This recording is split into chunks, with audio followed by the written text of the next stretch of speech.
global consumption issue to deal with to a large extent. You know, a lot of products and services that are designed will be copied and replicated through quite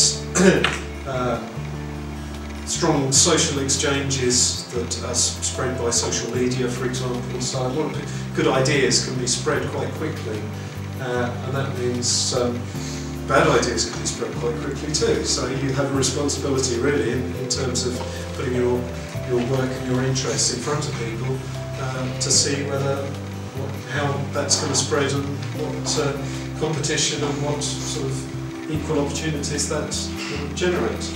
This is from a company called Lightweight Medical that's set up in the medical market, so quite a demanding market to work in. You've got to meet the requirements of the National Health Service with its various criteria to work to.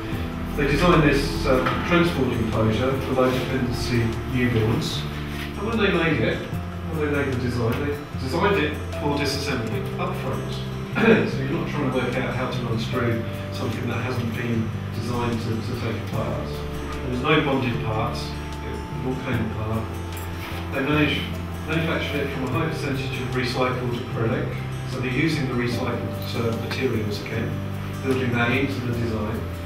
They track them in the market, and then the producer takes them back at the end of life. And that's not necessarily very common in this kind of normal product life cycle. Producers may not want customers at the end of the use of their product to bring them back a whole pile of old products. Patagonia make outdoor clothing. So this one's called Capoli. It's made from recycled polyester bottles. And they're actually upgrading that recyclate into a material which has very good properties for their particular clothing products. So 54 million bottles diverted from landfill in 3 years. So it's taking away a waste problem and turning it into a material that actually performs very well. Their clothes are also recyclable. So consumers can return a polyester-based jacket and they'll forward that onto a processor to be remade into fibre or other forms of plastic. So you can't necessarily take it round and round the loop, but you can at least, through Patagonia taking control of what happens to their products, return your product and they will process it. They'll take responsibility for the end of life phase. I mentioned the sort of business aspect of setting up the process of including eco-innovation, and one aspect is to not necessarily sell your product and then rely on somebody else taking ownership and disposing of it, but to lease your product. And this has been a model used very successfully in certain areas previously. Xerox are famous for this in the area of photocopiers.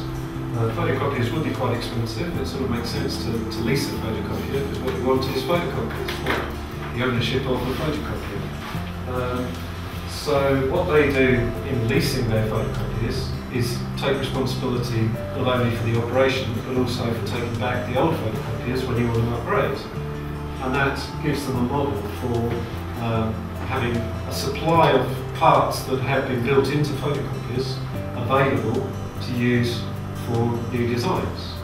So we generally have an interest in, as a background, electronics, and there is particular legislation restricting hazardous content, guiding your design for recycling, and in terms of new product development, energy using products directive, for example, the green purchasing law, that's actually putting legislation on the amount of standby power that's used in particular electronic products, for example. But that gives you opportunities potentially to anticipate what you would need to comply with in the future. So energy using products and energy related products now, as the legislation evolves, is challenging certain designers to think, well, what is the next step in terms of legislation? And what does that mean for the overall design that I'm working with? So in terms of future opportunities, and this comes back maybe to what you're considering in terms of your products or your services. What's the information? What's your vision? What's the information you need to feed into your thinking? What information is coming out of what you're preparing? What are the social and the commercial benefits, particularly, not just the environmental integrity, but is there a social benefit? Is there a commercial benefit in you making changes to your products and services? And now that with this input and what you've received now, your situation has changed. You now know something that you didn't know before. And that's okay. So sometimes it's good to go back and go, okay, so if my target was here, is my target still valid?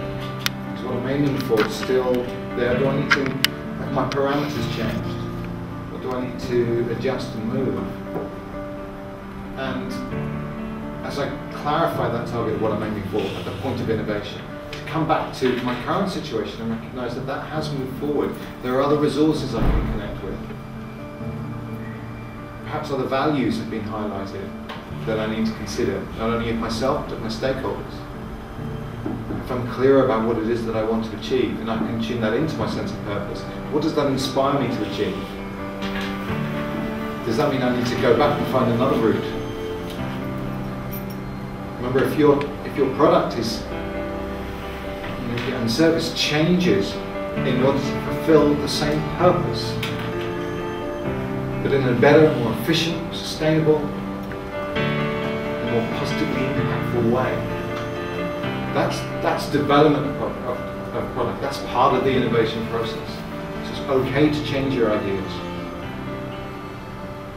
based upon new learning. That's how we grow.